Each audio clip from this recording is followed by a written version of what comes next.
Many couples struggle with a desire gap in their marriage where one spouse would like to be sexually intimate more often than the other spouse would. If this sounds familiar, you can learn a few basics about the sexual response cycle and then talk with your spouse about working to decrease the gap between you. I'm Dr. Jessica McLeese, licensed clinical psychologist and certified sex therapist. Did you know that when couples have issues in their sexual relationship, they really truly can have just an issue with sex? It isn't true that there must be other things going on and that it's now showing up in their sex lives. But when couples have sexual issues that they're having a hard time resolving, they often find that these issues start to color their entire marital lives.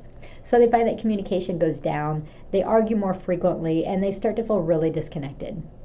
Sexual desire differences are one of the common concerns that people often come into sex therapy to seek help for. But first things first, let's define normal. So people always want to know, how often should we be having sex? And it's a really simple answer. How often do you want to be having sex? So while there's an average number of once to twice a week, a couple gets to determine in their own marriage how often they want to have sex. But what happens if you disagree on this magical number? See, some couples will find that there's a small gap between them. Maybe one of you wants to have sex weekly and the other would prefer every other week. It's a gap, but not really a huge one. But for some couples, one spouse may want sex once to twice a week and the other would be fine with once a month or even less. And that's a more significant gap. And if you have a larger gap in your sex life, you might want to see what factors are contributing to the difference there between the high spouse or the high drive spouse and the low drive spouse, so that you can see if you can work on some of those. Sometimes working on those differences is as simple as not fully understanding one another's drive or desire levels and learning that information. Most of the time, couples pretty well understand the following basic sexual response. So this is a fairly simple one to understand. The excitement phase could also be called the desire phase. So if you've noticed your spouse and you're thinking about sex, men get an erection and they know that this has happened, and women begin to experience lubrication and they may or may not be aware that their bodies are doing this. In the plateau phase, arousal is building, and this encompasses foreplay and the initial entry of the penis into the vagina. This is where you spend the greatest amount of time during sex. Then comes the orgasmic phase, a very short but intense phase in the cycle, and that's followed by the resolution phase, or what's commonly known as the refractory period. There are varying degrees of time that a man will spend in this period, and that time increases as he ages. Women can actually experience multiple orgasms, and they can spend much less time or no time at all in the refractory period. But there's one big problem with this model. This is usually pretty accurate for men, so desire, arousal, orgasm, and refractory period, but women can actually find that these stages are a little bit different for them. Many women, specifically those that are on the lower end of the drive or have a lower desire than their spouses, actually need to experience arousal before they can experience desire. Well, how can this be? Well, outside of the fact that men and women are so different biologically and neurologically, men learn from an early age what their penis looks like and how it feels. So it's not all that strange for a young boy to notice his penis, touch it, talk about it, and generally just be really impressed with it. Girls, on the other hand, can't really see much when they look down. Now, they can see the basic outer structure of the vulva, but they can't actually identify what their genitals look like. And most women actually do not touch themselves or look at themselves when they're growing up, so they can end up having very little of awareness of what their body actually looks like or feels like.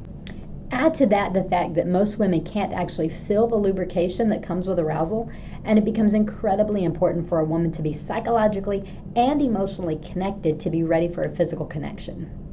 Men typically find that desire and arousal, or erection and desire, follow so closely together that it isn't noticed as separate events. And women are quick to think that if they don't have the actual desire, then they can't possibly have arousal. But women are just different from men.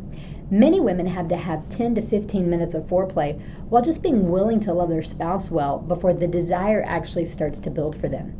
This means that they may not feel an actual drive for sex until 10 to 15 minutes of actually trying to be intimate or engaging in foreplay.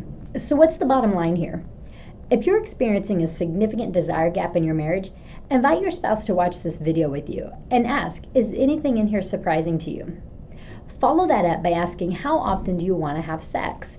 And check on this, because sometimes couples will think that their drives are different just based on how often the spouses approach one another or initiate sex. If there's a gap, the higher drive spouse can ask, what can I do differently to help you feel a little bit more like having sex? And if you're the lower drive spouse, really consider this question and think about what changes would maybe help you feel more inclined to have sex with your spouse. And for the lower drive spouse, ask your higher drive spouse to explain what sex really means to them.